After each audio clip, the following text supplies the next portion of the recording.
आज के इस वीडियो के अंदर हम लोग डिस्कस करने वाले हैं फॉर्म 121 के बारे में। जी हाँ, जो कि फॉर्म 15 जी और फॉर्म 15 जो एच होता है उसकी जगह यहाँ पे आ चुका है।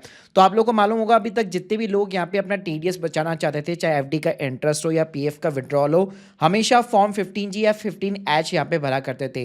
लेकिन 1 अप्रैल 2026 से ये दोनों ही फॉर्म यहाँ पे डिसकंटिन्यू हो जाएंगे और न्यू इनकम टैक्स एक्ट के अंतर्गत यहाँ पे आपका फॉर्म 121 भरा जाएगा।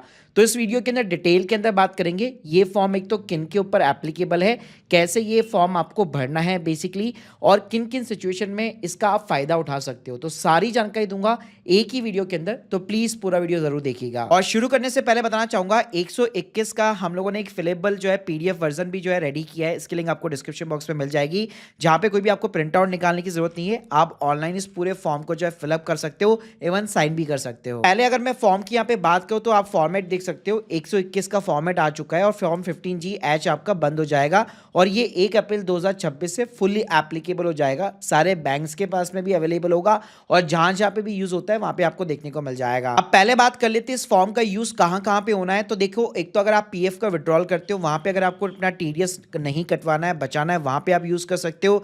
इसके अलावा बैंक का इंटरेस्ट वगैरह हो गया, म्यूचुअल फंड्स के रेस्पेक्ट में जो आपको डिविडेंड की इनकम मिलती है वहां पे आपको बचाना है। तो ऐसे कई सारी चीजें हैं जहां पे आप अपना टीडीएस यहाँ पे अगर आप बचाना चाहते हो तो इस फॉर्म के थ्रू आप बचा सकते हो। लेकिन इसके लिए आपको इस फॉर्म के लिए आपको एलिजिबल होना पड़ेगा। एलिजिबिलिटी अगर मैं क्राइटेरिया की बात करूं तो यहाँ पे अगर आपकी एज जो है बिलो द 60 है तो आपकी जो इनकम है बिलो एग्जामिशन लिमिट होनी चाहिए। और एग्जामिशन अगर मैं लिमिट की बात करूं, न्यू टैक्स रिजिम के अंदर ये एग्जामिशन लिमिट 4 लाख रुपए की है और ओल्ड टैक्स रिजिम के अंदर ये 2.5 लाख रुपए की है। यानी अल्टीमेटली आपकी सारी इनकम मिला के इस इनकम के नीचे है, तो इस फॉर्म के थ्रू आप अपना टीडीएस बचा सकते हो। अगर आपकी एज 60 प्लस है तो अगर आपकी कोई भी टैक्स लायबिलिटी वगैरह नहीं बनती है तो इस फॉर्म के थ्रू आप अपना टीडीएस बचा पाओगे। तो चलो स्टेप बाय स्टेप समझाता हूँ ये फॉर्म कैसे फिलअप करना है। तो सबसे पहले तो यहाँ पे आप अपना नेम डाल दीजिए, उसके बाद में एड्रेस का कॉलम है, आप एड्रेस डाल दीजिए, फिर उसके बाद में आप अपना पैन नंबर डालिए। स्टेटस पूछेगा, स्टेटस आपको इंडिविजुअल लिखना है। रेजिडेंशियल स्टेटस पूछेगा तो यहाँ पे आपको रेसिडेंट लिखना है। उसके बाद में यहाँ पे 5A में पूछेगा कि आप सीनियर सिटीजन है कि नहीं है, तो आपको यस और नो के अंदर जवाब देना है। नो है तो नो के ऊपर आपको सिंपली टिक कर देना है।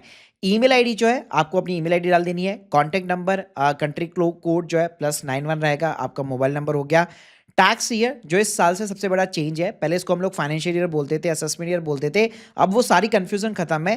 टैक्स ईयर जो है 1 अप्रैल 2026 के बाद में आप इसको भर रहे होंगे तो आपको यहाँ पे 2627 जो है एंटर करना है। फिर आती है नेचर ऑफ द इनकम। जैसा भी मैंने आपको बताया, पीएफ के विड्रॉल के लिए, एफडी के इंटरेस्ट के लिए, किन चीजों के लिए आप भर रहे हैं तो उसका आपको यहाँ पे रीजन डालना है। वैसे अगर आप ऑफिशियल फॉर्मेट में देखेंगे तो यहाँ पे रेफर नोट नंबर 5 है और नोट नंबर 5 के अंदर जैसे मैंने अभी आपको चीजें बताई तो उसके अंदर आप अपने अकॉर्डिंग कैटेगरी भी सेलेक्ट कर सकते हो। जैसे अगर मेरा बैंक का इंटरेस्ट है तो 5E वाली जो कैटेगरी है उसके अंदर मैं फॉलो करता हूँ, तो उस अकॉर्डिंग आप यहाँ पे वो भी सिलेक्ट कर सकते हो, या फिर आप सिंपली जो भी रीजन है आपका नेचर ऑफ इनकम है जिसके लिए आप ये फॉर्म फिलअप कर रहे हो वो आप यहाँ पे रीजन डाल सकते हो। उसके बाद में एस्टिमेट इनकम, जैसे मान लीजिए अगर आप पीएफ विड्रॉल कर रहे हैं तो कितना विड्रॉल कर रहे हैं जिसकी वजह से आपका टीडीएस भी ऑब्वियसली कटने वाला होगा और उसको बचाने के लिए आप इस फॉर्म को फिलअप कर रहे हो। तो जैसे मान लीजिए 80,000 रुपए का अमाउंट है तो आपने 80,000 रुपए डाल दिया। उसके बाद में यहाँ पे आता है डिटेल्स ऑफ द फॉर्म 121। अगर आपने पहले कभी और कहीं जगह पे अगर आपने इस फॉर्म को भरा है तो आपको यस और नो के अंदर जवाब देना है। फर्स्ट टाइम फिलअप कर रहे हो, एक ही जगह यूज करना चाहते हो तो सिंपली इसको आपको नो रखना है और कितने अभी तक फॉर्म भरे तो नॉट एप्लीकेबल एनए यहाँ पे डाल देना है। लेकिन अगर ऐसा नहीं है, अगर आपने पहले किसी और बैंक के अंदर भी जमा कराया है तो आप इस ऑप्शन को यस कर सकते हो सिंपली। और कितने फॉर्म भरे, मान लीजिए आपने एक फॉर्म भरा है, उसके बाद में कितने अमाउंट के लिए आपने इस फॉर्म को भरा था, मान लीजिए बैंक का एफडी का इंटरेस्ट था 50 या 60,000 रुपए का, लेट से 60,000 रुपीज का इंटरेस्ट था, उसके लिए आपने इस फॉर्म को भरा है तो वो अमाउंट आपको इंसर्ट कर देनी है। अब ये जो 12 नंबर का कॉलम है ना, यहाँ पे एग्रीगेट अमाउंट है, यानी ये जो 80,000 रुपए प्लस 60,000 रुपए इन दोनों का आपको यहाँ पे टोटल डालना है। लेकिन लेट सपोज भाई मैंने कहीं और फॉर्म भरा ही नहीं है और मेरे पे ये एप्लीकेबल ही नहीं होता तो फिर भाई आपको कुछ नहीं करना, ऊपर आपने जो 80,000 रुपए डाले हुए हैं वही यहाँ पे सिंपली आपको रखना है। तो यहाँ पे टोटल जो है आपका 80,000 ही रहेगा। मतलब यहाँ पे अगर आप देखोगे तो लिखा हुआ भी है कि 10 नंबर का कॉलम और 11B का जो है उन दोनों का टोटल लगेगा। उसके बाद में यहाँ पे एस्टिमेट टोटल इनकम पूछेगा। मैंने बताया था बेसिक एमिशन लिमिट के नीचे होना चाहिए, 4 लाख के नीचे होना चाहिए। यानी ये आपका पीएफ का विड्रॉल प्लस बैंक का इंटरेस्ट प्लस आपकी सैलरी की इनकम या फिर कोई भी other nature of the income है, सब कुछ मिला करके बेसिक एमिशन लिमिट के नीचे अगर आप जा रहे हो तो वो आपको यहाँ पे टोटल इनकम डालनी है। फिर पास्ट में यहाँ पे आपको अपने 2 सालों की टैक्स ईयर की रिटर्न की डिटेल्स डालनी है, जिसे टैक्स ईयर मान लीजिए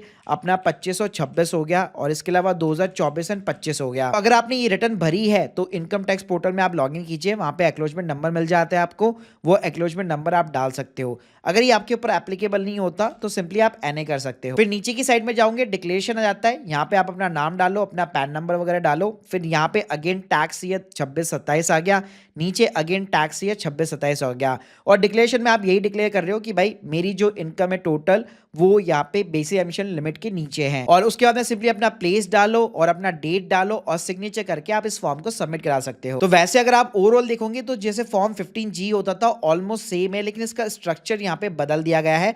वैसे अगर आप ऑफिशियल फॉर्म देखोगे तो उसमें पार्ट बी भी आपको मिलेगा जो आपको फिलअप करने की रिक्वायरमेंट नहीं है। So guys, hope you like this video, please subscribe our channel. अगर आप इन फॉर्म्स को वगैरह को डाउनलोड करना चाहते हैं, स्पेशली फिलेबल पीडीएफ, मैंने ऑलरेडी लिंक आपको डिस्क्रिप्शन बॉक्स में दे रखी है।